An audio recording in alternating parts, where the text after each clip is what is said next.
Hello everyone, आज के इस सेशन से हम स्टार्ट करने जा रहे हैं क्लास 9th बायोलॉजी का second chapter and that is tissues. Previous sessions में हम अब तक क्लास 9th साइंस के सिलेबस में बायोलॉजी का फर्स्ट चैप्टर पढ़ चुके हैं और फिजिक्स का भी हमने फर्स्ट चैप्टर कंप्लीट कर लिया था। तो अब ज़रूरत है अपने सिलेबस में थोड़ा सा और आगे बढ़ने की और एक नए चैप्टर को शुरू करने की, और इसीलिए इस सेशन से हम स्टार्ट करने जा रहे हैं क्लास 9th बायोलॉजी का सेकेंड चैप्टर टिश्यूज। अब आपके दिमाग में एक सवाल आ रहा होगा कि मैम इस सेशन में हम एग्जैक्टली क्या करने वाले हैं। तो बेटा इस सेशन में ना हम अपने चैप्टर के साथ थोड़ी सी जान पहचान करने वाले हैं। जान पहचान करने का मतलब क्या है? तो बेटा आज के इस सेशन में ना हम अपने चैप्टर का जो इंट्रोडक्शन है ना वो देखने वाले हैं, मतलब समझने वाले हैं कि चैप्टर में ऐसे कौन कौन से टॉपिक्स होंगे जो हमें पढ़ने होंगे, समझने होंगे, डिस्कस करने होंगे मेरे साथ। ठीक है, फिर क्या करेंगे? चलो ठीक है, चैप्टर का हमने ओवरव्यू भी देख लिया, फिर क्या करेंगे? तो तरीका तो तुमको बेटा पता है ना कि अपन जब भी जिस भी सेशन में किसी चैप्टर का ओवरव्यू देखते हैं उसके बाद में क्या करते हैं, लगे हाथ चैप्टर का जो पहला टॉपिक होता है ना वो भी अपन उसी सेशन में निपटा देते हैं। तो बस वही तरीका हम आज भी फॉलो करेंगे, मतलब कि चैप्टर का जो इंट्रो है वो देखने के बाद जो पहला टॉपिक है टिश्यूज वो भी अपन आज के ही इस सेशन में कवर कर लेंगे। मतलब कि टिश्यूज क्या होते हैं ये तुम्हें मैं आज के ही इस सेशन में पढ़ा दूंगी, समझा दूंगी। ठीक है, तो बस यही है हमारे आज के इस सेशन का टारगेट। होपफुली आप सभी को समझ में आया होगा। तो अब एक काम करते हैं, अपने इसी टारगेट को अचीव करने के लिए आइए हम करते हैं अपने सेशन की शुरुआत। So this is Vibhuti Khare, welcome to definite success Pathshala. एक ऐसा प्लेटफॉर्म जहाँ पर आपको प्रोवाइड करवाई जाती है एकदम क्वालिटी एजुकेशन, एक ऐसा प्लेटफॉर्म जहाँ पर एक चीज़ डेफिनेट है और वो है आप सभी की सक्सेस। तो इसी अच्छी बात से हम स्टार्ट करते हैं आज का हमारा ये सेशन, जहाँ से हम पढ़ना शुरू करेंगे 9th बायोलॉजी के सेकेंड चैप्टर को, टिश्यूज़ को। ठीक है, चलो आ जाओ, कहानी हम शुरू करते हैं बेटा आज के हमारे सेशन की। और देखो बातों ही बातों में तुम्हें मैंने ये भी बता दिया है कि चैप्टर का पहला टॉपिक क्या है। चैप्टर का पहला टॉपिक है बेटा टिश्यूज। टिश्यूज क्या होते हैं सबसे पहले तो तुम्हें यही समझना होगा। अगर मैं तुमको ऐसे ऊपर ऊपर से बताऊं ना तो इस पूरे चैप्टर में आप सभी को टिश्यूज क्या होते हैं ये पढ़ना होगा, और फिर आपको पढ़ना होगा टाइप्स ऑफ टिश्यूज। टिश्यूज के जो डिफरेंट टाइप्स होते हैं ना आपको वो भी पढ़ना होगा। अब टाइप्स ऑफ टिश्यूज को पढ़ना तो बेटा वो बात तो बाद की बात है। सबसे पहले तो तुम्हें ये समझना होगा कि भाई टिश्यूज खुद क्या होते हैं। तो आज के इस लेक्चर में मैं क्या करने वाली हूँ पता है? टिश्यूज के बारे में ही आपको ज्ञान देने वाली हूँ, मतलब कि टिश्यूज क्या होते हैं ये अपन आज समझ लेंगे। मैं समझा दूंगी, तुम समझ लेना। लेकिन हाँ, एकदम डिटेल में अभी हम मतलब नहीं जाएंगे लेकिन कुछ देर के बाद जाएंगे, है ना। अभी के लिए बेसिक तुमको मैं बता देती हूँ कि टिश्यूज़ क्या होते हैं, समझने की कोशिश करना। जो बेटा अपना बायोलॉजी का जो फर्स्ट चैप्टर था ना, the fundamental unit of life, उस पूरे चैप्टर में हमने सेल्स के ऊपर बात करी थी, है कि नहीं? वो पूरा चैप्टर बेटा हमने बायोलॉजी का फर्स्ट चैप्टर जो है वो पूरा हमने डेडिकेट कर दिया था सेल्स को। उस चैप्टर में हमने सिर्फ और सिर्फ सेल्स की ही बात करी थी, राइट। और वहाँ पर हमने ये पढ़ा था कि जितने भी लिविंग ऑर्गेनिजम्स होते हैं, मतलब उस चैप्टर को पढ़ने के बाद हम अल्टीमेटली इसी कंक्लूजन पे पहुँचे थे कि जितने भी लिविंग ऑर्गेनिजम्स होते हैं, चाहे वो छोटे हों, बड़े हों, मोटे हों, माइक्रोस्कोपिक हो, पानी में रह रहे हों, ज़मीन पर रह रहे हों या आसमान में उड़ रहे हों, बेटा जितने भी लिविंग ऑर्गेनिजम्स होते हैं ना सब के सब बने होते हैं सेल्स के। हमने ये बात वहाँ पर समझी थी कि अगर हमें एक लिविंग ऑर्गेनिज्म के स्ट्रक्चर को बनाना है या उसकी बॉडी को बनाना है, so for that we need cells. क्योंकि एक ऑर्गेनिज्म की बॉडी को बनाने के लिए या उसके बॉडी के स्ट्रक्चर को बनाने वाले कौन होते हैं? सेल्स ही होते हैं। सेल्स ही तो होते हैं बेटा जो बनाते हैं ऑर्गेनिज्म की बॉडी का स्ट्रक्चर। तभी तो सेल्स को अपन क्या बोलते हैं? Structural units. उसके अलावा अगर हम ये चाहते हैं कि भाई ये जो ऑर्गेनिज्म है जिसकी बॉडी अभी अभी मस्त बनी है ताज़ी ताज़ी, ये ऑर्गेनिज्म जिंदा रहे, मतलब हम अगर चाहते हैं कि वो ऑर्गेनिज्म लिविंग स्टेट में रहे, तो इसके लिए क्या ज़रूरी है कि जिन सेल्स ने उस ऑर्गेनिज्म की बॉडी को बनाया है वो सेल्स क्या करें बेटा? काम भी करें। मतलब सेल्स बोलते हैं कि यार ले दे करके बिल हम पे ही फटता है कि हम ही क्या करें, ऑर्गेनिज्म की बॉडी का स्ट्रक्चर बनाएं और फिर इसके बाद में उसको जिंदा रखने के लिए हम ही काम करें। मतलब सेल ना हो गए तोप हो गई। एग्जैक्टली बिना सेल्स के बेटा कुछ नहीं होता। एटलीस्ट बायोलॉजी में तो हम ये बोल ही सकते हैं कि बिना सेल्स के कुछ नहीं हो सकता, समझे। तो होता ये है कि वो सेल्स जो ऑर्गेनिज्म की बॉडी को बनाते हैं, उसके स्ट्रक्चर को बनाते हैं, उन्हीं सेल्स में बेटा लगातार एक्टिविटीज़ परफॉर्म होती रहती है, या आप ये बोलो कि लगातार फंक्शंस या प्रोसेसेस जो हैं उन्हीं सेल्स में चलती रहती है और उन्हीं प्रोसेसेस के कारण बेटा वो जो ऑर्गेनिज्म है ना वो जिंदा रह पाता है, वो लिविंग ऑर्गेनिज्म कहलाता है कम शब्दों में। तो इसीलिए अपन सेल्स को क्या बोलते हैं, structural and functional units of life. याद आया बेटा, ये मत करना कि आगे आगे का पढ़ते जा रहे हैं और पीछे पीछे का भूलते जा रहे हैं कि मैम पढ़ा तो था याद नहीं आ रहा। नहीं बेटा, याद करना पड़ेगा आपको, रिवीजन बहुत ज़रूरी है। मतलब मैं तो आपको करवाऊंगी जब आपके एग्जाम पास आ जाएंगे, है ना, तो मैं तो करवाऊंगी रिवीजन, लेकिन आपको भी अपने लेवल पर थोड़ा थोड़ा रिवीजन करते रहना चाहिए। एनीवेज, तो ये सारी बातें अपन ने कहाँ पढ़ी थी, अपने प्रीवियस चैप्टर में पढ़ी थी। अच्छा, उसके अलावा प्रीवियस चैप्टर में बेटा हमने unicellular and multi cellular organisms का भी कॉन्सेप्ट पढ़ा था, है कि नहीं, मना मत करना। यूनिसेलुलर ऑर्गेनिजम्स क्या होते हैं, वो ऑर्गेनिजम्स जिनकी बॉडी में ले दे करके एक ही सेल होता है, उनको अपन सिंगल सेल्ड ऑर्गेनिजम्स भी बोल सकते हैं। जैसे कि यदि हम बात करें अमीबा की, अमीबा क्या है, एक यूनिसेलुलर ऑर्गेनिज्म, बोले तो उसकी बॉडी में ले दे करके एक ही सेल होता है। वहीं दूसरी तरफ कौन है, हम हैं। हम मतलब मल्टी सेलुलर ऑर्गेनिजम्स जिनकी बॉडी में बेटा billions and trillions of cells होते हैं, मतलब बहुत सारे सेल्स होते हैं।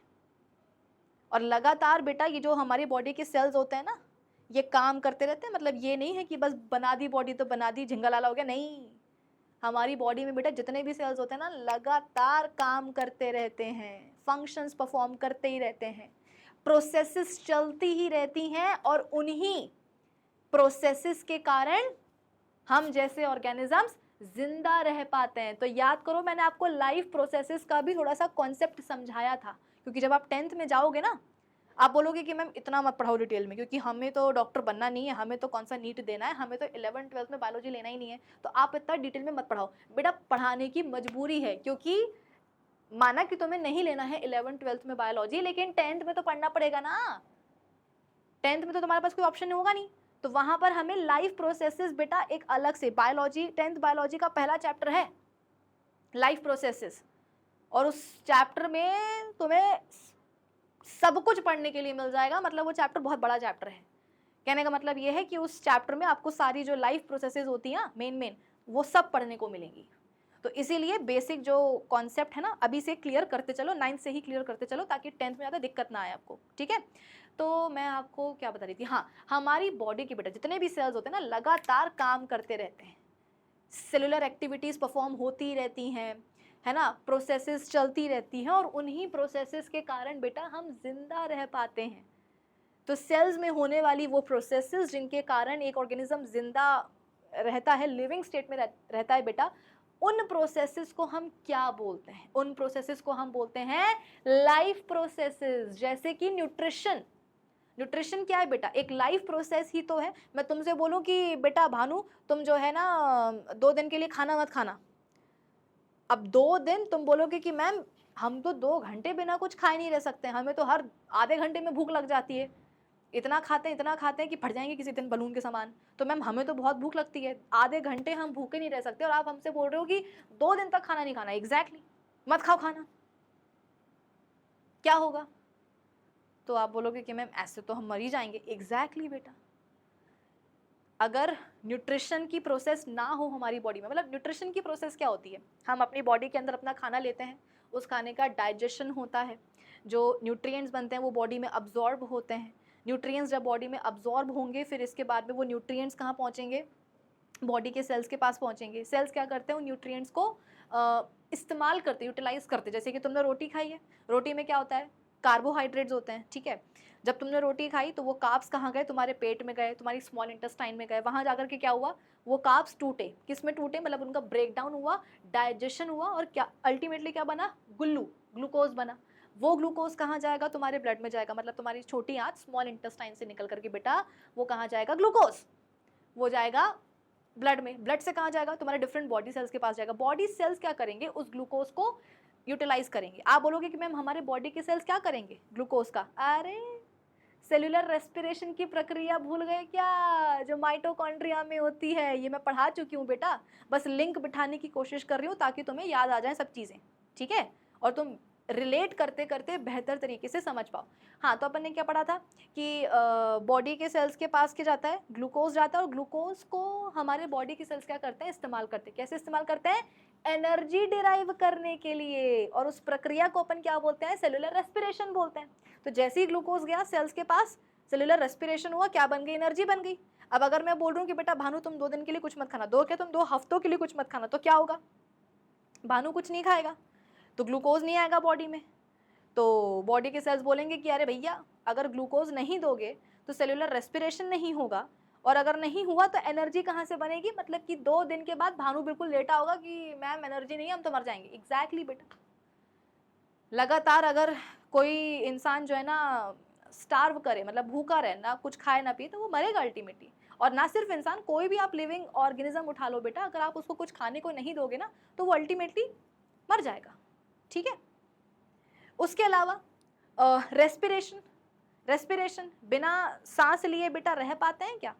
इस समय मैं आपको पढ़ा रही हूँ तो तुम्हें क्या लग रहा है, मैं पढ़ाते पढ़ाते मैं क्या ब्रीदिंग नहीं कर रही हूँ क्या, ब्रीदिंग तो मैं अभी भी कर रही हूँ, ऑक्सीजन ले रही हूँ, कार्बन डाइऑक्साइड मुंह से निकाल रही हूँ, तो ब्रीदिंग तो अभी भी हो रही है।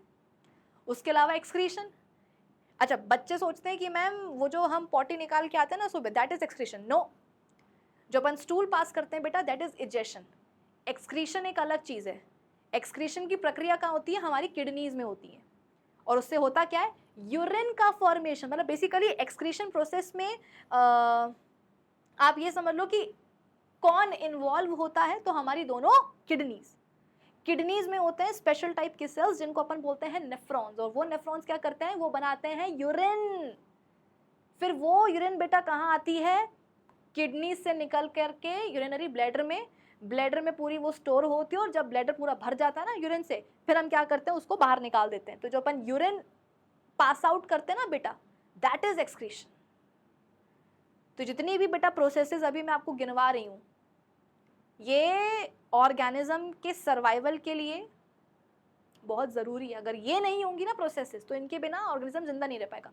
इसीलिए इन सारी प्रोसेसेस को, न्यूट्रिशन, एक्सक्रीशन, सर्कुलेशन, ट्रांसपोर्टेशन, और ये क्या मैंने बोला था, रेस्पिरेशन, ये सभी क्या कहलाती हैं, लाइफ प्रोसेसेस कहलाती हैं। ग्रोथ, डेवलपमेंट, ये सब क्या है बेटा, ये है लाइफ प्रोसेसेस जिनके बिना एक ऑर्गेनिज्म जिंदा नहीं रह सकता है। समझे। तो देखो, जब अपन बात करते हैं मल्टी सेलुलर ऑर्गेनिज्म की, सपोज हम अपनी बात कर रहे हैं, ठीक है, तो हमारी बॉडी में तो मतलब बहुत सारे सेल्स होते हैं, हमारी बॉडी में तो बेटा बहुत सारे सेल्स होते हैं। तो बहुत सारे सेल्स क्या करते हैं, मतलब आप ये समझ लो कि आपको ऐसा लगेगा कि हाँ मैम बहुत सारी लाइफ प्रोसेसेस हैं, तो बहुत सारी लाइफ प्रोसेसेस को परफॉर्म करने के लिए हमारे पास बहुत सारे सेल्स होते हैं। तो सेल क्या कर लेंगे, सारी लाइफ प्रोसेसेस परफॉर्म कर लेंगे, दिक्कत नहीं आएगी। वहीं अगर हम बात करें किसकी, एक यूनिसेलुलर ऑर्गेनिज्म की, जैसे कि अमीबा की अपन ने जो है ना बात करी थी, तो बेटा अमीबा की बॉडी में तो ले दे करके एक ही सेल होता है, और वो एक सेल ही क्या करता है, दुनिया भर के सारे फंक्शंस बेटा वो इकलौता सेल ही परफॉर्म कर लेता है। मतलब कि न्यूट्रिशन, तुम्हारा एक्सक्रीशन, रेस्पिरेशन, हर लाइफ प्रोसेस ये समझ लो कि अमीबा का वो इकलौता सेल खुद ही परफॉर्म कर लेगा। वो बोलेगा कि भैया, अमीबा बोलेगा कि भाई मेरे पास तो एक ही सेल है, तो अब वही सेल जाने वही क्या करेगा, सेल मेरी बॉडी का स्ट्रक्चर बनाएगा और मुझे जिंदा रखने के लिए सारे फंक्शंस भी वही परफॉर्म करेगा। तो जितनी भी लाइफ प्रोसेसेस होती है ना बेटा, वो यूनिसेलुलर ऑर्गेनिज्म की बॉडी में जो उनका इकलौता सेल होता है ना, वही परफॉर्म करता है। उसी सेल में, उसी इकलौते सेल में बेटा सारी प्रोसेसेस हो जाती हैं, जिससे कि वो जो सिंगल सेल्ड ऑर्गेनिज्म है वो जिंदा रह पाता है। तो कहीं ना कहीं आपको लगेगा कि मैम यूनिसेलुलर ऑर्गेनिजम्स जो होते हैं उनका जो क्या बोलते हैं कॉन्सेप्ट है, वो तो बहुत ही क्लियर है। मतलब उनका फंडा बहुत क्लियर है कि बॉडी में एक ही सेल है, वही सारे काम करेगा, बात खत्म। लेकिन समस्या तब आती है जब कॉम्प्लेक्सिटी बढ़ती जाती है, यानी कि जब ऑर्गेनिज्म की बॉडी में नंबर ऑफ सेल्स बढ़ते जाते हैं ना, तो हम बोलते हैं कि कॉम्प्लेक्सिटी बढ़ती जाती है और फिर कंफ्यूजन होती है कि यार इसकी बॉडी में तो एक ही सेल था, तो सारे काम वो एक सेल ही कर रहा था। अब हम बात कर रहे हैं मल्टी सेलुलर ऑर्गेनिज्म की बॉडी की, जिसमें बहुत सारे सेल्स हैं, तो कौन सा सेल क्या करेगा और कौन सा सेल कुछ नहीं करेगा, सवाल इस पर बनता है। और जब ये सवाल सामने आता है तो फिर सामने आता है टिश्यूज का कॉन्सेप्ट। समझे? कुछ तो दिमाग में गया होगा ना, मैं इतनी देर से देखो आपसे बातें कर रही हूँ, तो कुछ तो आपके दिमाग में गया होगा कि टिश्यूज का कॉन्सेप्ट आया कहाँ से। बेटा टिश्यूज का कॉन्सेप्ट बेसिकली आता है मल्टी सेलुलर ऑर्गेनिजम्स में। कभी भी आप सिंगल सेल्ड या यूनिसेलुलर ऑर्गेनिजम्स के लिए टिश्यूज वर्ड का इस्तेमाल ही नहीं करोगे। मतलब ये कॉन्सेप्ट वहां पर लगाना तो बहुत दूर की बात है बेटा, तुम यूनिसेलुलर ऑर्गेनिजम्स के केस में ना टिश्यूज वर्ड इस्तेमाल ही नहीं करोगे, क्योंकि उनके पास एक ही सेल होता है, वही सारे काम कर लेगा, वो बोलेगा हमें किसी और से मतलब है ही नहीं। तो वहां पर आप टिश्यूज का कॉन्सेप्ट नहीं लगाओगे, ये शब्द भी इस्तेमाल नहीं करोगे। ये शब्द आप हमेशा कहाँ इस्तेमाल करोगे? In case of multi cellular organisms. चलो अब जिक्र निकला ही है टिश्यूज का, तो पढ़ाई देती हूँ मैं आपको, डिटेल में भी मैं आपको अभी पढ़ा देती हूँ। देखो, मान लो बेटा कि मैं एक स्कूल में पढ़ाती हूँ, ठीक है, और मेरी क्लास में करीब 150 बच्चे हैं। तुम ऐसा एक सिनारियो समझो कि मैं एक स्कूल में पढ़ाती हूँ और मेरी क्लास में कितने बच्चे हैं? 150 स्टूडेंट मेरी क्लास में प्रेजेंट हैं, मतलब पढ़ते हैं, ठीक है।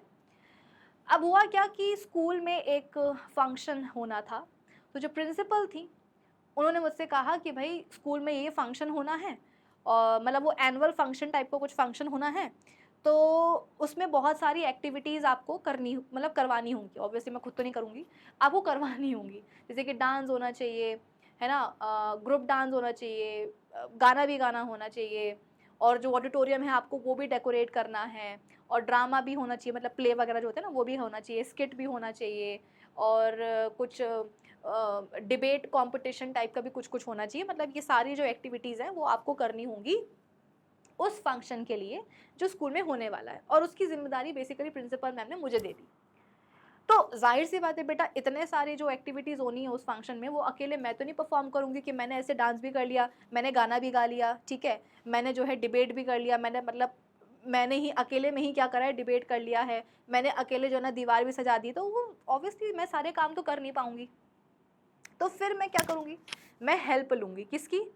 अरे जो 150 बच्चों को मैं पढ़ा रही हूँ ना, मैं इन्हीं को पकड़ूंगी कि इधर आओ और करो मेरा काम। भाई तुमको मैं पूरे साल भर से जो है ना पढ़ा रही हूँ ना, तो अब तुम्हारा भी तो फर्ज बनता है ना मुझे हेल्प करने का। तो जो 150 बच्चे मेरे पास हैं बेटा, मैं उन्हीं को पकड़ूंगी और उन्हीं से मैं क्या करूँगी, काम करवाऊंगी। मतलब ऐसा नहीं कि झाड़ू पोछा लगवाऊंगी, लेकिन हाँ जो उनकी एक्टिविटीज़ है बेटा उसमें बच्चे ही पार्टिसिपेट करेंगे, मैं नहीं करूँगी, ठीक है।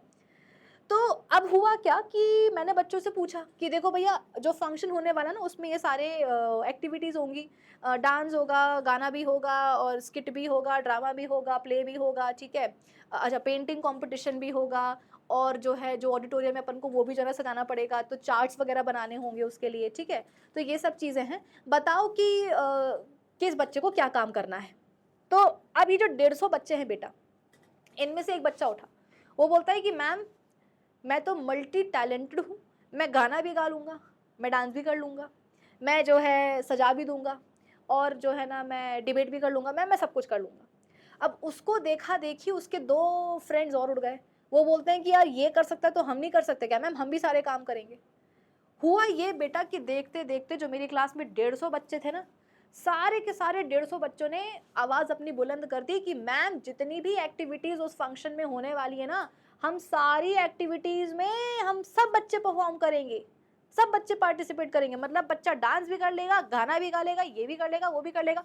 तो मैं घूम गई, मैंने कहा यार 150 बच्चे हैं, और 150 बच्चे अगर सारी एक्टिविटीज़ परफॉर्म करेंगे, सभी चीज़ में पार्टिसिपेट करेंगे, तो फिर तो मेरी तो वाट लग जाएगी। कि मान लो कि मैंने अनाउंस किया कि अब शुरू होने वाला है क्या डांस कंपटीशन, 150 बच्चे आकर के जो ना डांस करने वाले हैं। मैंने बोला कि अब सिंगिंग कंपटीशन है, 150 बच्चे आकर के गाना गाने वाले हैं। मैंने कहा ये लॉजिकली पॉसिबल नहीं है भाई, कुछ इसका करना पड़ेगा मुझे। माना कि तुम सभी के सभी बच्चे कैसे हो, टैलेंटेड हो, लेकिन सारे के सारे बच्चे हर एक्टिविटी में पार्टिसिपेट करें, वो टेक्निकली लॉजिकली पॉसिबल ही नहीं है। कुछ और सोल्यूशन होना चाहिए इसका। फिर मैंने पता है क्या करा, मैंने इन 150 बच्चों को बेटा ग्रुप्स में डिवाइड करना मैंने शुरू किया। मान लो कि मैंने यहाँ पर 10 ग्रुप बना दिए, 150 बच्चों के बेटा मैंने 10 ग्रुप बना दिए, 1 to 10, group number 1 2 3 4 5 6 7 8 up to group 10। तो ऐसे 10 ग्रुप मैंने बना दिए इन 150 बच्चों के। और फिर मैंने क्या करा, एक ग्रुप को एक काम दे दिया करने के लिए। मतलब पहले क्या था, बच्चे बोल रहे थे कि मैम हम सारे काम करेंगे, हर बच्चा तैयार था कि मैम हम तो सारे काम कर लेंगे, लेकिन मैंने कहा कि नहीं, ऐसा नहीं होता। हर एक बच्चा हर एक एक्टिविटी में पार्टिसिपेट करने पहुंच गया ना, तो फिर तो वो फंक्शन जो एक दिन होने वाला था वो चलेगा 1 साल, 1 साल ज्यादा हो गया, 1 महीने चलेगा ना, तो वो सेंस नहीं बनता उस बात का। तो मैंने कहा कि नहीं, ऐसे तो काम नहीं चलेगा, एक दिन के अंदर हमको सब कुछ करवाना है। तो मैंने क्या करा, इन 150 बच्चों को उठा करके मैंने 10 ग्रुप में डिवाइड कर दिया, और फिर मैंने हर एक ग्रुप को एक फंक्शन दे दिया काम करने के लिए, मतलब एक एक्टिविटी दे दी इनको काम करने के लिए, उसको करने के लिए। जैसे कि ग्रुप 1 है, ग्रुप 1 को मैंने बोला कि भैया तुम जो है ना, तुम लोग डांस करोगे। जितने भी क्लास के अच्छे डांसर थे, है ना बेटा, देखो डांस तो सभी लोग कर लेते हैं, आप किसी को भी अभी पूछने जाओगे तो वो मना थोड़ी ना करेगा कि मुझे डांस नहीं आता, सब बोलेंगे कि हाँ डांस आता है। वो तो देखने पर पता चलता है कि वो डांस उसको आता भी है या नहीं, है ना। तो इन सब ने कहा तो था कि हम डांस कर लेंगे, लेकिन जो मुझे पता था कि जो अच्छे बच्चे जो एक्चुअली में डांसर हैं, उनको मैंने एक अलग से उनका ग्रुप बनाया, और उस ग्रुप के सारे बच्चों को मैंने बोला कि भैया अब तुम लोग क्या करोगे, डांस करोगे। मतलब डांस कंपटीशन में ये बच्चे पार्टिसिपेट करेंगे, ये 10 बच्चे, ठीक है। जो ग्रुप 2 था, ग्रुप 2 के बच्चों को मैंने एक दूसरी एक्टिविटी दे दी परफॉर्म करने के लिए। दूसरी एक्टिविटी समझ लो कौन सी है, गाना गाने वाली है, ठीक है। तो ये ग्रुप 2 के जितने भी बच्चे होंगे ना बेटा, ये सब क्या करेंगे, सिंगिंग कंपटीशन में पार्टिसिपेट करेंगे। फिर हुआ ग्रुप 3, ग्रुप 3 के भी बच्चों को मैंने कोई और एक्टिविटी दे दी। ग्रुप 3 के बच्चों को सपोज मैंने बोला कि भैया ये जो ऑडिटोरियम है ना, अब इसको सजाने की, इसको चांद सितारे यहाँ पर लगाने की जिम्मेदारी तुम्हारी। मतलब डेकोरेशन का काम मैंने किसको दिया, ग्रुप 3 के बच्चों को दिया। ग्रुप 4 के बच्चों को मैंने बोला कि चलो तुम लोग क्या करोगे, तुम लोग पेंटिंग कंपटीशन में पार्टिसिपेट करोगे, ठीक है। ग्रुप कौन सा है, 5 है ना, तो 5 के बच्चों को मैंने बोला कि चलो तुम लोग क्या करोगे, तुम लोग डिबेट कंपटीशन में पार्टिसिपेट करोगे। तो कुछ इस तरीके से मैंने क्या करा बेटा, 150 बच्चों के 10 ग्रुप बनाए हैं, और हर एक ग्रुप को एक फंक्शन, एक एक्टिविटी परफॉर्म करने के लिए मैंने दे दी है। अब जरा तुम ये बताओ कि कौन सा तरीका सही होगा, कि 150 बच्चे हर काम कर लें, या 150 बच्चों को जो मैंने 10 ग्रुप में डिवाइड किया और हर एक ग्रुप को जो मैंने एक्टिविटी परफॉर्म करने के लिए दी है वो सही होगा। दिमाग लगा करके देखो। जैसे कि ग्रुप 1 है, ग्रुप 1 के बच्चों को मैंने डांस करने के लिए बोला है, तो बेटा दिमाग लगाओ ना, डांस करने के लिए यदि एक साथ 10 बच्चे आएंगे तो 10 बच्चों की मेहनत, 10 बच्चों का हार्डवर्क, 10 बच्चों की एफिशिएंसी दिखेगी कि नहीं दिखेगी डांस में। लगेगा देख कर कि हाँ कि अच्छे स्कूल के बच्चे हैं, अच्छा डांस किया है। क्यों, 10 बच्चे मिल करके मेहनत कर रहे हैं, एक ही एक्टिविटी परफॉर्म कर रहे हैं, एक ही एक्टिविटी परफॉर्म कर रहे हैं बेटा। तो जब इतने सारे लोग मिलकर के एक ही एक्टिविटी परफॉर्म करेंगे ना, तो जाहिर सी बात है वो एक्टिविटी अच्छी होगी ना, एफिशिएंसी दिखेगी कि नहीं दिखेगी। वही तो जो 4th 5th ग्रुप था, जिसको मैंने कहा था कि तुम लोग क्या करोगे, सजाओगे ऑडिटोरियम को, तो 10 बच्चे मिल करके बेटा जब एक रूम को सजाएंगे ना, तो बेहतरीन लेवल का रूम सजेगा। इन 150 बच्चों में से अगर हर बच्चा खड़ा होता कि मैम हमने ये चार्ट बनाया, ये भी यहाँ लगा दो, मैम हमने ये बॉल सजाई है, इसको भी यहाँ लगा दो, तो बेटा जू लगने लगता ऑडिटोरियम, मतलब कि वो चिड़ियाघर बन जाता है ना। तो इससे अच्छा क्या है, 10 बच्चों को, जो मुझे पता था कि ये थोड़े से क्रिएटिव दिमाग वाले हैं, उनको मैंने एक ग्रुप में डाला, और अब वो सब के सब 10 बच्चे क्या कर रहे हैं बेटा, एक ही एक्टिविटी परफॉर्म कर रहे हैं, और वो है ऑडिटोरियम को सजाना। तो जरा सोचो कि 10 बच्चे मिल करके जब एक ही एक्टिविटी परफॉर्म करेंगे तो वो एक्टिविटी कितनी अच्छी होगी, मतलब ऑडिटोरियम कितना अच्छा सजेगा, है कि नहीं। यानी कि यहाँ पर जो बेटा मैंने यहाँ पर ग्रुप्स में डिवाइड कर करके हर एक ग्रुप को जो काम बांटा है ना, ये आप बोल सकते हो कि स्टाइल या ये जो तरीका है ये बिल्कुल सही है, क्योंकि जब एक ग्रुप के सारे मेंबर्स मिल करके एक ही चीज़ को करेंगे तो वो चीज़ बेटा बेहतरीन होगी, उसमें एफिशिएंसी देखेगी, उस काम में एफिशिएंसी देखेगी। और इसी चीज़ को अपन क्या बोलते हैं, डिवीजन ऑफ लेबर। ध्यान से सुनते जाना बेटा, क्योंकि ये सब एग्जाम्पल जो मैं आपको दे रही हूँ ना, ये अब अपनी बॉडी के ऊपर लगने वाले हैं, इसीलिए। ठीक है, division of labour. Division of labour का मतलब क्या होता है? लेबर मतलब काम करना, मजदूरी करना, और डिवीजन ऑफ लेबर का मतलब क्या हुआ? मैंने काम बांट दिया। यहाँ पर मैंने बेटा क्या करा है, 150 बच्चों को जो मैंने 10 ग्रुप में डिवाइड किया है ना, तो इन 10 ग्रुप्स में मैंने क्या करा है, काम ही तो बांटा है। 10 बच्चों को बोला कि तुम लोग क्या करोगे, डांस करोगे। 10 बच्चों को बोला तुम लोग क्या करोगे, गाना गाओगे। 10 बच्चों को मैंने कहा कि तुम लोग क्या करोगे, तुम लोग वाद विवाद प्रतियोगिता में पार्टिसिपेट करोगे ना, लाइक दैट। तो मैंने क्या करा, यहाँ पर काम ही तो बांटा है। इसी को अपन क्या बोलते हैं, डिवीजन ऑफ लेबर। अब अगर तुम्हें ये एग्जाम्पल समझ में आया है बेटा, तो फिर हमारी बॉडी के अंदर क्या होता है। हमारी बॉडी के अंदर भी सबसे पहली बात तो यह है कि डिवीजन ऑफ लेबर पाया जाता है। और अगर तुम्हें ये एग्जाम्पल समझ में आया ना, तो फिर तुम्हें हमारी बॉडी में डिवीजन ऑफ लेबर कैसे पाया जाता है, क्यों पाया जाता है, ये तुम्हें बहुत अच्छे से समझ में आ जाएगा। आप लोगों को लग रहा होगा कि मैम इस बेसिक से एग्जाम्पल में, थोड़े से एग्जाम्पल में इतना टाइम हमने इन्वेस्ट क्यों किया, क्योंकि बेटा कॉन्सेप्ट क्लियर करना जरूरी है। यूनिसेलुलर ऑर्गेनिज्म का जैसे तुमको मैंने बताया कि उनका फंडा क्लियर होता है कि बॉडी में ले दे करके एक ही सेल होता है, वो सारा वो एक ही सेल क्या करेगा, सारे फंक्शन परफॉर्म करेगा, कोई दिक्कत की बात नहीं है। लेकिन दिक्कत की बात तब होती है जब बॉडी में नंबर ऑफ सेल्स बढ़ जाते हैं, यानी कि इन मल्टी सेलुलर ऑर्गेनिज्म जब बॉडी में बहुत सारे सेल्स होते हैं तो कौन सा सेल कौन सा काम करेगा, या सारे सेल्स मिलकर के सारे फंक्शंस परफॉर्म करेंगे, सवाल वहां से उठने शुरू होते हैं। तो जैसे कि तुमने यहाँ पर देखा कि मेरे पास थे तो 150 बच्चे, लेकिन अगर 150 बच्चे सारे काम करते तो तहस नहस हो जाती फंक्शन की, है कि नहीं। मैंने क्या करा, काम बांट दिया, मतलब कि ग्रुप बनाया और फिर क्या करा, मैंने डिवीजन ऑफ लेबर करा, मैंने काम बांट दिया। तो इससे क्या हुआ, जितने भी एक्टिविटीज़ थी वो बेहतरीन तरीके से परफॉर्म हुई। ठीक वैसे ही हमारी बॉडी में भी कुछ होता है, जैसे कि मैंने आपको कहा कि हमारी बॉडी में लाइफ प्रोसेसेस बेटा चलनी चाहिए, जिसके कारण हम जिंदा रह पाते हैं, अदरवाइज तो मर जाएंगे। ठीक है, अब बॉडी में है इतने सारे सेल्स, जैसे कि रेस्पिरेशन लाइफ प्रोसेस हो गई, एक्सक्रीशन हो गया, ठीक है, सर्कुलेशन, सर्कुलेशन समझते हो ना, हमारे अंदर क्या होता है बेटा, ब्लड होता है, ब्लड पूरी बॉडी में फ्लो करता है, और जहाँ जहाँ चीज़ों को पहुँचाना है वहाँ वहाँ ब्लड बोलता है कि देखो भैया मैं तो यहाँ से यहाँ जा रहा हूँ, यहाँ से यहाँ जा रहा है, तो जिसको जो भी जहाँ पहुँचाना है मुझे बता दो, मैं वहाँ पर पहुँचा दूंगा, है ना। It's like a taxi service. तो उसको अपन क्या बोलते हैं, सर्कुलेशन बोलते हैं। तो हमारी बॉडी में लाइफ प्रोसेसेस होती है कई तरह की, रेस्पिरेशन, न्यूट्रिशन, ये सब चीज़ें। ठीक है, अब मान लो कि बॉडी में billions and trillions of cells. अब billions and trillions of cells बोले कि मतलब बॉडी का हर एक सेल बोले कि हम तो न्यूट्रिशन भी करेंगे, हम तो रेस्पिरेशन भी परफॉर्म करेंगे, हम एक्सक्रीशन भी करेंगे, हम सर्कुलेशन भी करेंगे, हम ग्रोथ भी करवाएंगे, हम मेटाबॉलिज्म भी परफॉर्म करेंगे, हम सब कुछ करेंगे। तो बेटा यहाँ पर तो फिर भी 150 बच्चे थे। अगर 150 बच्चों को मैं सारी एक्टिविटीज़ परफॉर्म करने के लिए अलाउ कर भी देती ना, तो ये जो फंक्शन था ना, भले एक दिन में ख़त्म ना होता, एक महीने में होता, लेकिन हो तो जाता। लेकिन अगर हमारी बॉडी में जो billions and trillions of cells हैं, अगर हर एक सेल बोले कि हम सारी लाइफ प्रोसेसेस परफॉर्म करेंगे, हम सारे फंक्शंस परफॉर्म करेंगे बेटा, तो ऐसी तैसी हो जाएगी, ऐसा नहीं हो पाएगा, टेक्निकली लॉजिकली पॉसिबल नहीं है। तो फिर क्या किया जाए, बॉडी में तो इतने सारे सेल्स हैं, और सारे सेल्स यदि सारे काम करने बैठेंगे तो फिर तो हो गई फुर्सत हमारी। तो इसीलिए वहां पर भी अप्लाई किया जाता है ये डिवीजन ऑफ लेबर का कॉन्सेप्ट। बॉडी में मतलब मल्टी सेलुलर ऑर्गेनिज्म की बॉडी में जो इतने सारे सेल्स होते हैं ना बेटा, उन सेल्स को ना ग्रुप्स में डिवाइड कर दिया जाता है।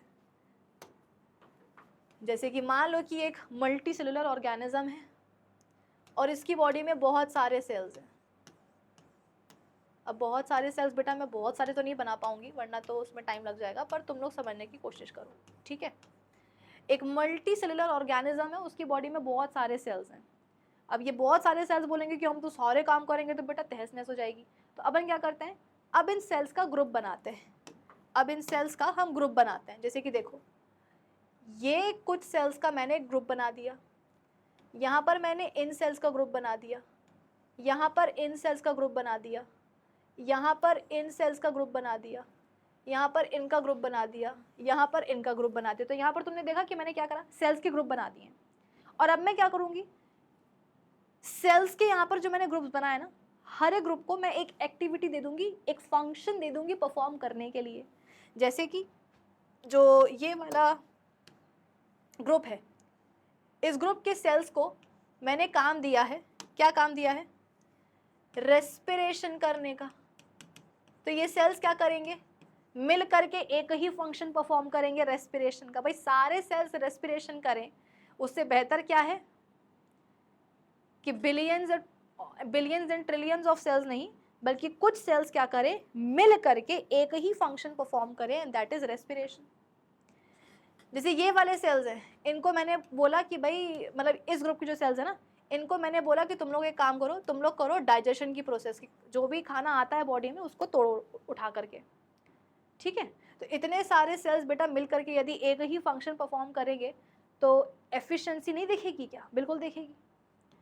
इस ग्रुप के सेल्स को मैंने काम दिया है एक्सक्रीशन का, कि बॉडी में जितना भी नाइट्रोजनस वेस्ट होता है तुम्हें उसको बॉडी के बाहर निकालना है। तो ये इस ग्रुप के सारे सेल्स क्या करेंगे, मिल करके एक ही फंक्शन परफॉर्म करेंगे।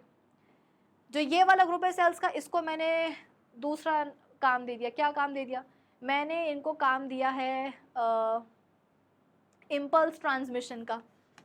इम्पल्स ट्रांसमिशन का, इम्पल्स ट्रांसमिशन का मतलब समझते हो, देखो समझाती हूँ मैं। यहाँ पर आकर के मक्खी बैठ गई है, मेरे हाथ पर सपोज आकर के मक्खी बैठ गई है, ठीक है। अब ये जानकारी कहाँ जाएगी, मेरे ब्रेन के पास जाएगी, ठीक है। ब्रेन क्या करेगा, इस जानकारी को प्रोसेस करेगा कि अच्छा, जैसे कि कभी कभी ऐसा होता है ना कि अपन कुछ काम कर रहे होते हैं, किसी बहुत ज़रूरी काम में अपन बिजी रहते हैं और हाथ पे सपोज मक्खी आकर के बैठ जाती है, तो अपन क्या करते हैं, बिना देखे कि मक्खी है कि नहीं, अपन को पता होता है कि हाँ यार ये मक्खी है, अपन क्या करते हैं, अपना हाथ ऐसे झटकारते हैं ताकि मक्खी हट जाए हाथ से, है ना। तो ये होता कैसे है, हाथ पर आकर के मक्खी बैठी, ये जानकारी कहाँ गई, हाथ से ब्रेन के पास गई। ब्रेन क्या करता है, ब्रेन इस जानकारी की प्रोसेसिंग करता है, इन्फॉर्मेशन की बेटा वो प्रोसेसिंग करता है। ब्रेन अपने पुराने कच्चे चिट्टे खोलता है कि यार पिछले बार जब हाथ पर ऐसा कोई सेंसेशन हुआ था तो मक्खी बैठी थी। भाई हाथ पर कुछ भी बैठेगा बेटा तो कुछ सेंसेशन तो फील होता है ना।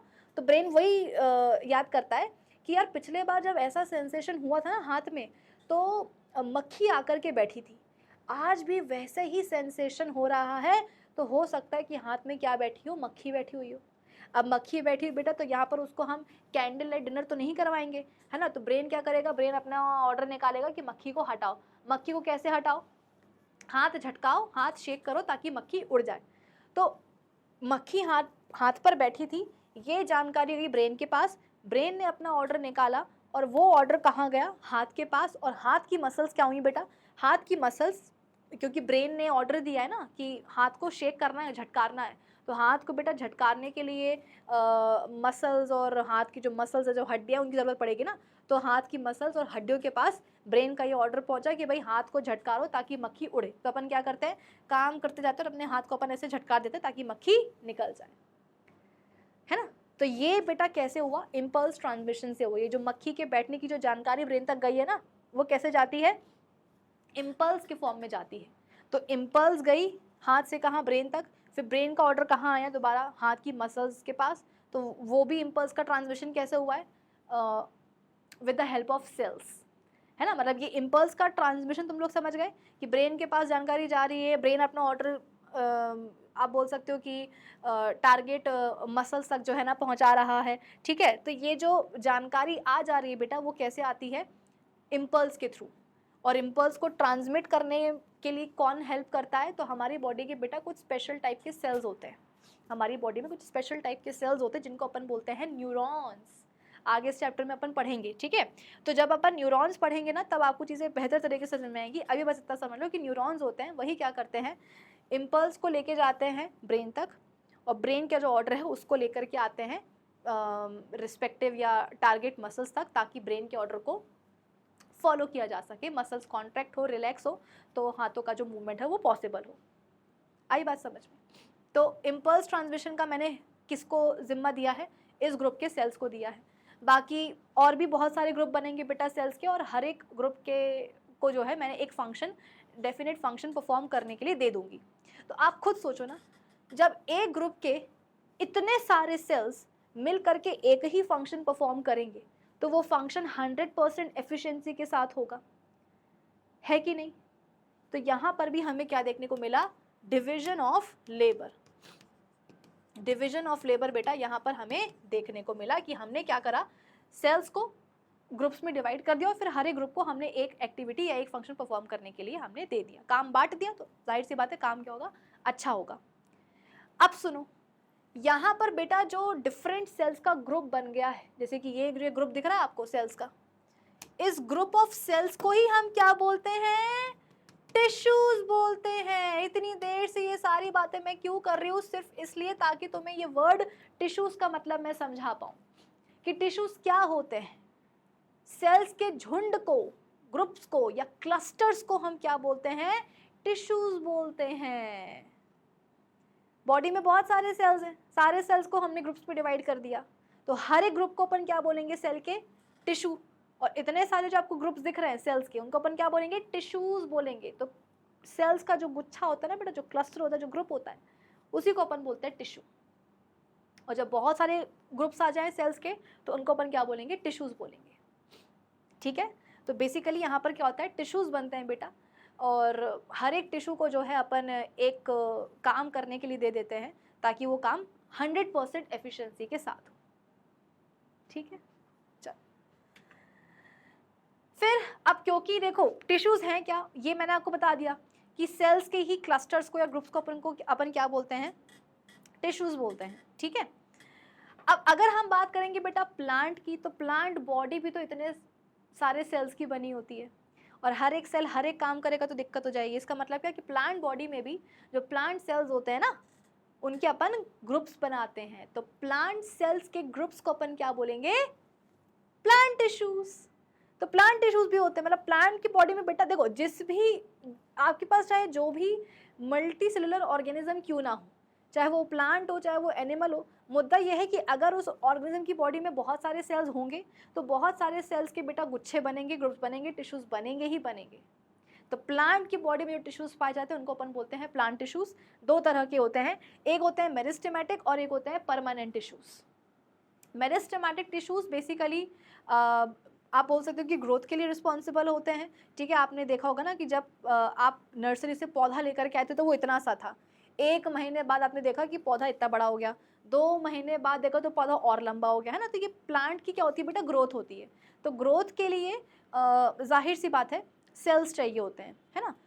मैंने आपको बताया ना कि ऑर्गेनिज्म की बॉडी में सारे ही काम करने के लिए सेल्स चाहिए होते हैं, A to Z।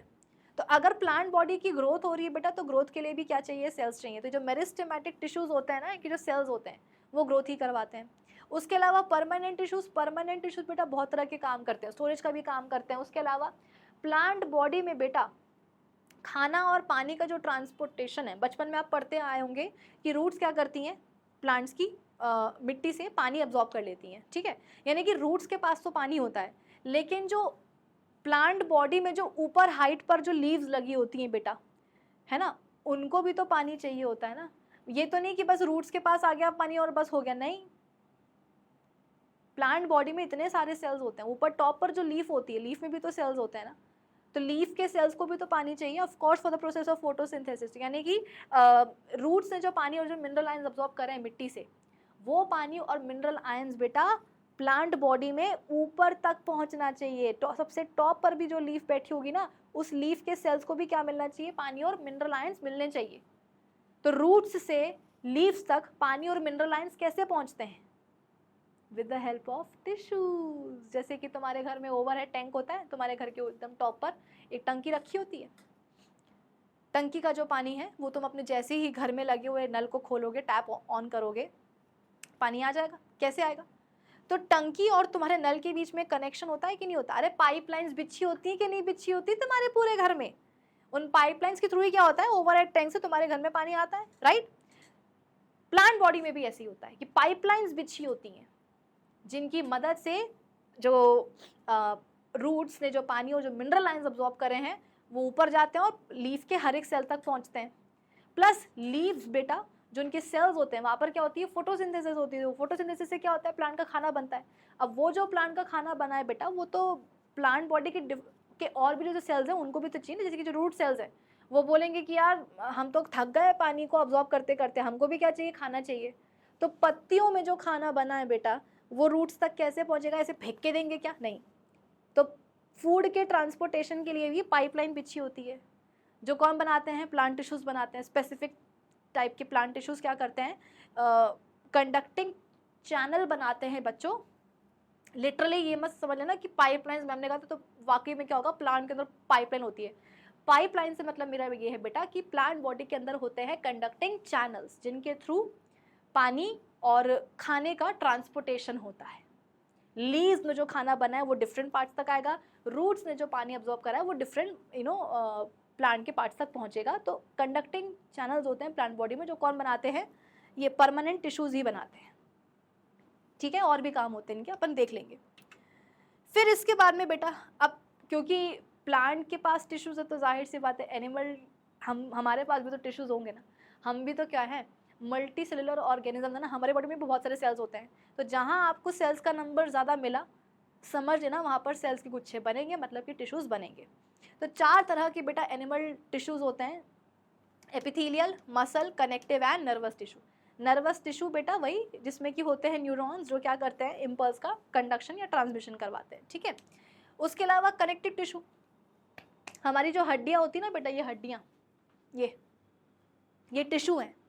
आप बोलोगे कि मैम हड्डियाँ टिश्यू होती हैं, और क्या, ये तो छोड़ो, जो अपना ब्लड होता है ना, ब्लड वो भी टिश्यू है। तो ये सब कुछ अपन को पढ़ना होगा। मसल्स जो हमारी मांसपेशियां होती हैं वो भी टिश्यूज की बनी होती हैं।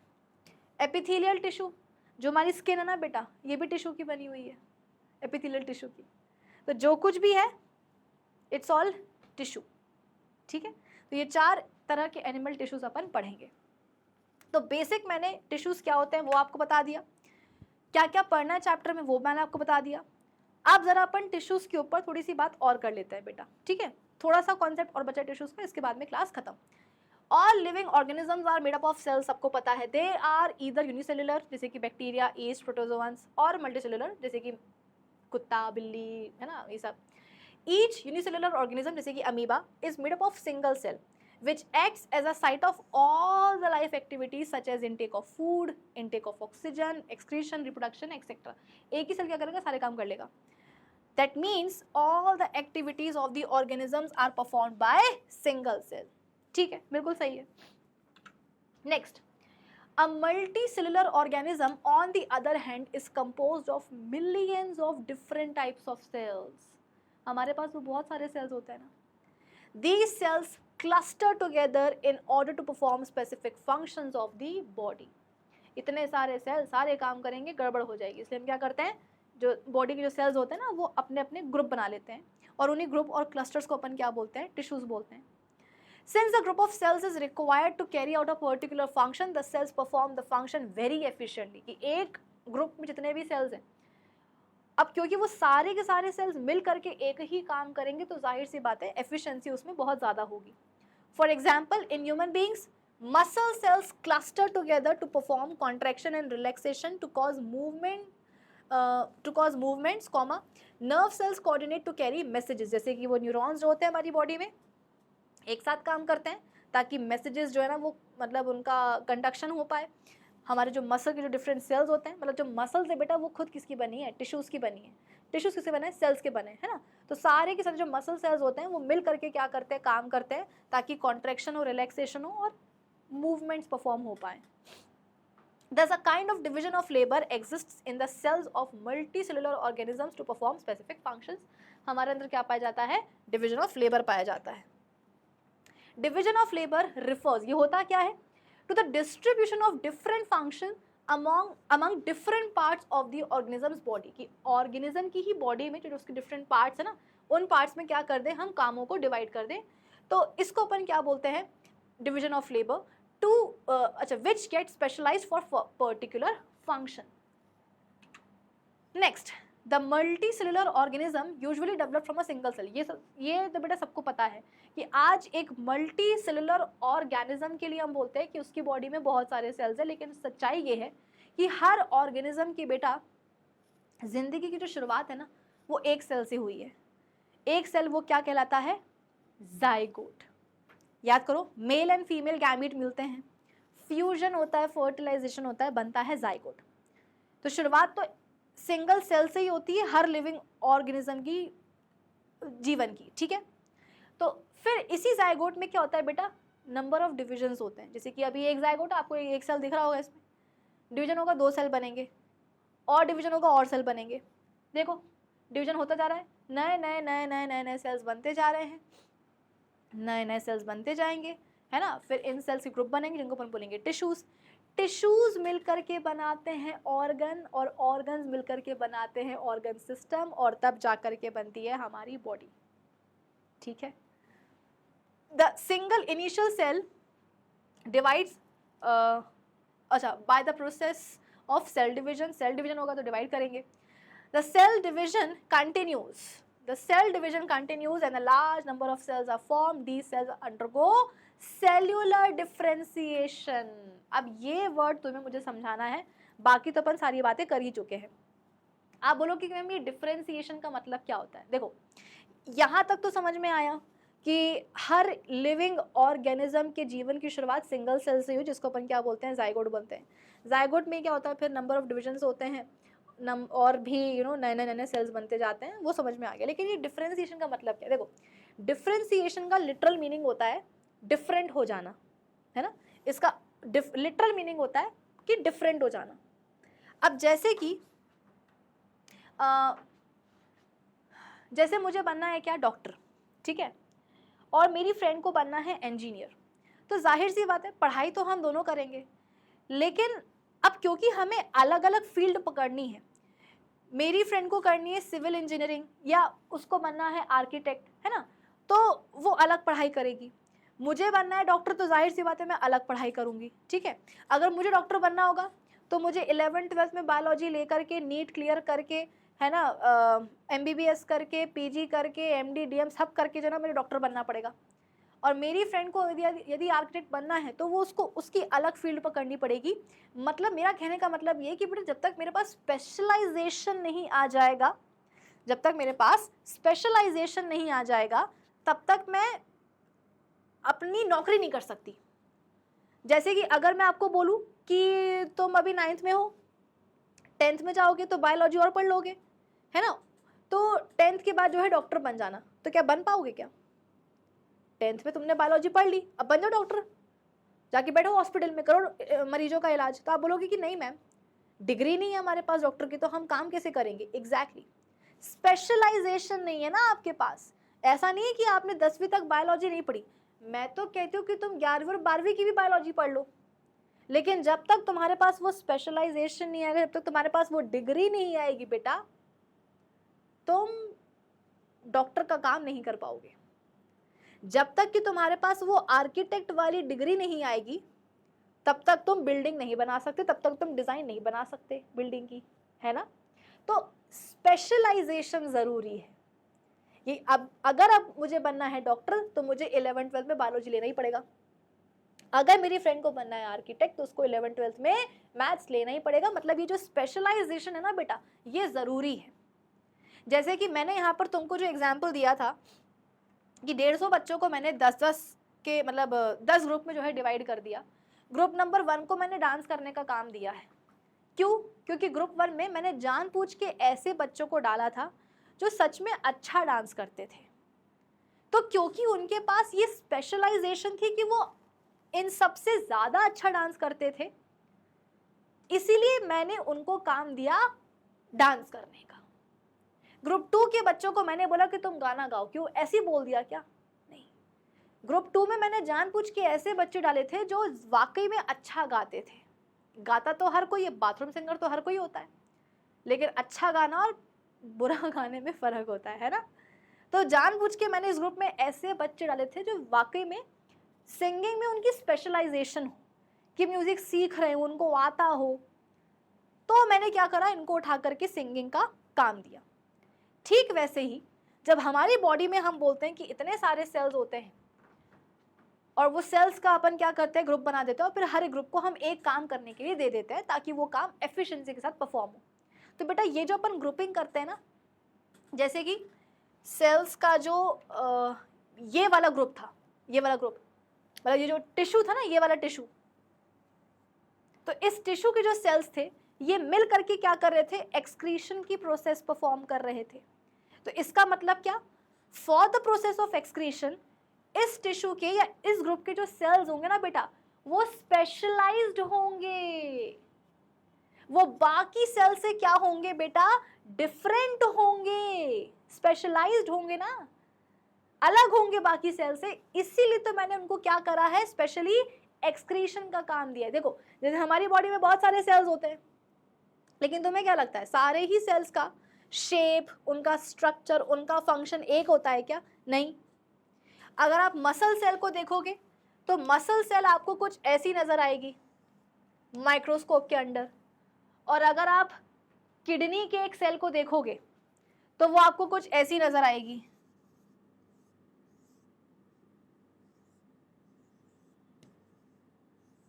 कुछ ऐसा, किडनी का सेल आपको कुछ ऐसा नजर आएगा, बोन का सेल आपको, ब्लड का सेल आपको कुछ ऐसा नजर आएगा। आरबीसी आपने देखी होगी ना, आरबीसीज, ये देखो आरबीसीज कुछ ऐसी दिखेंगी। हड्डी के सेल को देखोगे तो कुछ ऐसे नजर आएंगे, या ऐसे भी नहीं, हड्डी के सेल बेटा कुछ ऐसे नजर आएंगे। तो तुम्हें क्या लगता है कि जितने भी बॉडी में सेल्स है सबका शेप साइज एक जैसा है क्या? नहीं, अलग अलग है। क्यों? क्योंकि फंक्शन अलग अलग परफॉर्म करना है ना। तो स्पेशलाइजेशन और डिफरेंशिएशन का कुछ समझ में आ रहा है? मतलब डिफरेंशिएशन का मतलब ही होता है कि डिफरेंट हो जाना। जैसे कि एक मल्टी सेलुलर ऑर्गेनिज्म की बॉडी में इतने सारे सेल्स थे, तो मैंने क्या करा, इन सेल्स का एक ग्रुप बना दिया, ये वाले सेल्स का मैंने ग्रुप बना दिया, और इस ग्रुप के सेल्स को मैंने कहा कि सुनो तुम लोग को एक्सक्रीशन करना है। तो ये सेल्स बोले कि मैम यदि हमें एक्सक्रीशन करना है ना, तो हमें बाकी जो सेल्स हैं बॉडी के उनसे हमें डिफरेंट होना पड़ेगा। कैसे डिफरेंट? ये एक अपना डेफिनेट शेप अक्वायर कर लेंगे। जैसे कि ये पहले ग्रुप को मैंने डांस करने के लिए कहा था, तो अब ये पहले ग्रुप के बच्चे बोलेंगे कि मैम यदि आप हमसे डांस करवाना चाहते हो तो हमें थोड़ा सा अलग होना पड़ेगा। अलग कैसे होना पड़ेगा बाकी बच्चों से?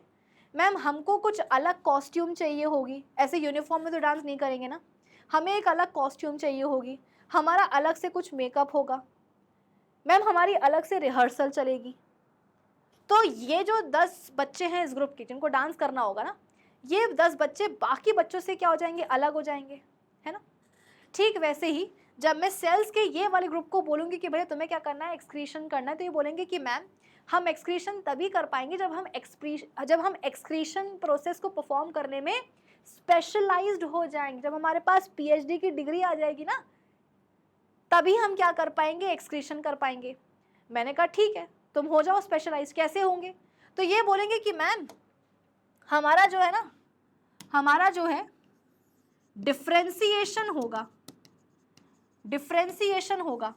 बोले तो हम बाकी सेल से क्या होंगे, डिफरेंट हो जाएंगे। कैसे डिफरेंट हो जाओगे? मैंने कहा तो ये बोलेंगे कि मैम हम सबसे पहले तो ना एक डेफिनेट शेप अक्वायर करेंगे। मतलब अभी तो हमारा क्या शेप है, कुछ है क्या शेप, ऐसे गोले गोले पड़े हुए हैं आलू के समान। तो हम सबसे पहले क्या करेंगे, एक डेफिनेट शेप अक्वायर करेंगे। ठीक है, कि मतलब हमें ऐसे ही मत समझो, हम एक्सक्रीशन परफॉर्म करने वाले तो एटलीस्ट हमारे पास एक डेफिनेट शेप होना चाहिए जो कभी भी चेंज नहीं होगा। उसके अलावा फिर हम बॉडी में एक डेफिनेट पोजीशन भी अक्वायर करेंगे। ऐसे ही नहीं कि बॉडी में कहीं भी पाए जा रहे हैं, भाई मिल करके क्या करना है, हम सभी को एक्सक्रीशन की प्रोसेस करनी है ना, तो मिल करके करना है, तो एक साथ रहना पड़ेगा, एक साथ एक जगह पे रहना पड़ेगा। तो मैम इसके लिए हमारा डेफिनेट शेप होना चाहिए। और डेफिनेट शेप भी कैसा, ये तो नहीं कि शेप ऐसा हो गया या ऐसा हो गया, नहीं, शेप भी ऐसा होगा बेटा जो इनको फंक्शन परफॉर्म करने में हेल्प करे। जैसे कि डांस के जो बच्चे हैं उनने बोला कि मैम हमको कंपटीशन के लिए कॉस्ट्यूम चाहिए, तो तुमको क्या लगता है मैं जो है उनको पुलिस इंस्पेक्टर की कॉस्ट्यूम ला करके दूंगी क्या? कि मैं बोलूंगी कि बेटा तुमने कहा था कॉस्ट्यूम, तो मैंने तुम्हें कॉस्ट्यूम ला कर की दी, किसकी? पुलिस की या डॉक्टर की, कि स्टेथोस्कोप लगा करके डांस कर रहे हैं? नहीं ना। कॉस्ट्यूम ऐसी होनी चाहिए ना जो उनको उनके एक्टिविटी में हेल्प करे। कि घाघरा चोली मैंने ला करके दे दी लड़कियों को, तो वो उसको पहन करके क्या करेंगी? डांस करेंगी। तो वैसे ही यहाँ पर ये जो ग्रुप के सेल्स हैं, क्योंकि उन्हें एक्सक्रीशन करना है, उन्हें स्पेसिफिक फंक्शन परफॉर्म करना है, तो ये बोलेंगे कि मैम हमें दूसरों से अलग होना पड़ेगा। कैसे दूसरों से अलग होना पड़ेगा? सबसे पहली बात कि हमारा एक डेफिनेट शेप होना चाहिए। अब डेफिनेट शेप जो कहीं ना कहीं हमको हमारे फंक्शन में ही हेल्प करेगा। दूसरी बात, हमें एक बॉडी में डेफिनेट पोजिशन चाहिए। जैसे कि एक्सक्रीशन की प्रोसेस में कौन इन्वॉल्व होता है? हमारी दोनों किडनीज। किडनी में जो सेल्स होते हैं बेटा, वही क्या करते हैं? ब्लड में जो नाइट्रोजनस वेस्ट होता है उसको निकाल करके बनाते हैं यूरिन। तो किडनी के वो जो सेल्स होते हैं नेफ्रॉन्स, ये समझ लो कि ये जो सेल्स है ना बेटा, ये इस ग्रुप के जो सेल्स है ना, वो अल्टीमेटली नेफ्रॉन्स ही बनने वाले हैं। कैसे? डेफिनेट शेप हो जाएगा। अभी तो आपको सेल देखो, सारे सेल आपको शेप में एक जैसे ही दिख रहे होंगे। ये सेल्स बोलेंगे कि नहीं, हमें अब अलग शेप चाहिए, पक्का वाला शेप। तो ये क्या करेंगे? ये वाले सेल्स सारे के सारे ऐसा शेप अक्वायर कर लेंगे, फिक्स शेप। और उसके अलावा बोलेंगे कि भाई हमको बॉडी में एक फिक्स जगह चाहिए, तो ये सारे के सारे नेफ्रॉन्स को अपन क्या करेंगे? किडनी में डाल देंगे। तो डेफिनेट शेप, डेफिनेट पोजीशन और डेफिनेट फंक्शन परफॉर्म करने लगेंगे ये सारे सेल्स। तो अब इनको अपन क्या बोलेंगे बेटा? Differentiated sales. डिफरेंशिएशन का मतलब ये होता है कि डिफरेंट हो जाना। ये वाले सेल्स, इस टिश्यू की जो सेल्स है, ये बाकी सेल्स से कैसे डिफर, मतलब कैसे अलग हो गए हैं? इस टिश्यू के सेल्स बाकी सेल से अलग कैसे हो गए? क्योंकि अब इनके पास इनका डेफिनेट शेप आ चुका है, डेफिनेट पोजीशन आ चुकी है बॉडी में, और अब ये एक फिक्स्ड फंक्शन परफॉर्म करने लग गए हैं। अब ये एक फिक्स्ड फंक्शन परफॉर्म करने लग गए, तो अब ये क्या बन गए हैं? डिफरेंशिएटेड सेल्स बन गए हैं। मतलब कि इस टिश्यू के जो सेल्स होंगे ना, वो बाकी बॉडी की सेल्स को बोलेंगे कि तुम्हारा क्या, हम तो अलग हैं, हम तो डिफरेंट है। क्यों? क्योंकि अब हमारा शेप तुम सबसे अलग हो गया, ऐसा हो गया है। हमें बॉडी में इज्जत मिल गई है, बोले तो डेफिनेट पोजीशन मिल गई है, ये नहीं कि तैर रहे हैं यहाँ वहाँ बॉडी में। और अब हम मिलकर के क्या कर रहे हैं? एक फिक्स फंक्शन भी परफॉर्म कर रहे हैं, एक्सक्रीशन परफॉर्म कर रहे हैं। यानी कि अब हमारे पास डेफिनेट शेप है, डेफिनेट फंक्शन है और डेफिनेट पोजीशन भी है बॉडी में। इसका मतलब हम क्या हो गए हैं? डिफरेंशिएटेड सेल्स हो गए हैं। तो इसे हम बोलते हैं बच्चों डिफरेंशिएशन। आप बोलोगे कि मैम हम तो पढ़ रहे थे टिश्यूज, लेकिन आप आ गए डिफरेंशिएशन पर, क्या रिलेशन है? तो बेटा टिश्यूज जब बनते हैं ना, तो सेल्स का डिफरेंशिएशन होना कंपलसरी होता है। क्या मतलब है कि यहाँ पर मैंने 150 बच्चों के 10 ग्रुप बना दिए हैं और इनको जो सामान चाहिए है इनकी एक्टिविटी के लिए वो मैं दे ही नहीं रही हूँ। कि डिबेट वाले बच्चे बोल रहे हैं कि मैम टॉपिक तो दो, डिबेट काहे पे करेंगे।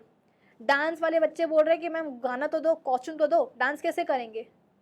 ड्रामा वाले बच्चे बोल रहे हैं कि मैम स्टोरी तो दो, ड्रामा किस पे परफॉर्म करेंगे, है ना। तो ग्रुप बनाने से कुछ नहीं होता कि बॉडी में बहुत सारे सेल्स थे, उठा करके मैंने क्या करे? ग्रुप बना दिए। तो ग्रुप तो बेटा बना लो, कितने भी बना लो, ग्रुप बनाने से कुछ होता है क्या? नहीं होता है। बात यह है कि जो ग्रुप बनाया है ना, उसके जो सेल्स होते हैं उनको मिल करके एक काम करना पड़ता है, और वो काम तभी करेंगे जब वो डिफरेंशिएशन से गुजरेंगे, जब उनको बॉडी में डेफिनेट जगह मिलेगी, जब उनका डेफिनेट शेप होगा, तभी वो एक फिक्स फंक्शन परफॉर्म कर पाएंगे। और तब जाकर के बेटा वो ग्रुप क्या कहलाएगा? टिश्यू। और तब जाकर के बेटा ये टिश्यू क्या करेगा? एक फिक्स फंक्शन परफॉर्म करने में सक्षम होगा। तो डिफरेंशिएशन जरूरी है जब अपन बात करते हैं टिश्यूज की, ठीक है। So the process of cell division and cell differentiation are necessary for growth and development of the organism. कि सेल लगातार डिवाइड भी हो ताकि नए नए सेल्स बने, और उसके अलावा जो सेल्स बन रहे हैं उनका डिफरेंशिएशन भी हो, वो बाकी सेल से अलग हो जाए, डेफिनेट शेप उनका आ जाए, डेफिनेट स्ट्रक्चर उनके पास आ जाए, वो डेफिनेट फंक्शन परफॉर्म करने लग जाए। वो ज़रूरी है बॉडी की ग्रोथ एंड डेवलपमेंट के लिए। These processes lead to development of specific organs such as root, stem, leaves in plants, hands, legs, eyes in animals, consisting of specific group of cells to perform specific functions in the body. अब यहाँ से आई क्या tissue की एक proper definition कि a tissue may be defined as a group of या collection of similar or dissimilar cells. अब आप बोलोगे कि मैम ये आपने कहा था कि टिश्यूज क्या होते हैं, सेल्स के गुच्छे, सेल्स का क्लस्टर, सेल्स का कलेक्शन, लेकिन ये सिमिलर और डिसिमिलर क्यों, मतलब क्या है, ये आपको पता चलेगा अपकमिंग सेशंस में, ठीक है, कि एक टिश्यू में बेटा सेम टाइप के सेल्स भी हो सकते हैं और अलग अलग टाइप के सेल्स भी हो सकते हैं, बट मुद्दा ये है कि टिश्यू मतलब क्या, सेल्स का गुच्छा दैट परफॉर्म और help to perform a common function and have a common origin, की उनका ओरिजिन मतलब एक टिश्यू के जो सेल्स है बेटा उन सभी का ओरिजिन एक ही होता है, वो मिल करके क्या करते हैं, एक ही फंक्शन परफॉर्म करते हैं।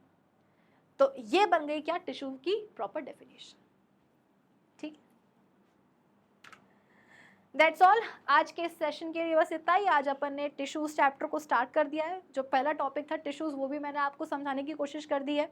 अब हम मिलेंगे अपने अगले सेशन में और क्या करेंगे अगले सेशन में, सीधे प्लांट टिश्यूज से शुरुआत करेंगे और प्लांट टिश्यूज में भी हम बात करेंगे मेरिस्टेमेटिक टिश्यूज की। तो मिलते हैं अपने अगले सेशन में। अच्छा, उसके पहले एक छोटी सी जानकारी मैं आप सभी को देना चाहती थी कि अब डेफिनेट सक्सेस का नीट चैनल भी स्टार्ट हो चुका है।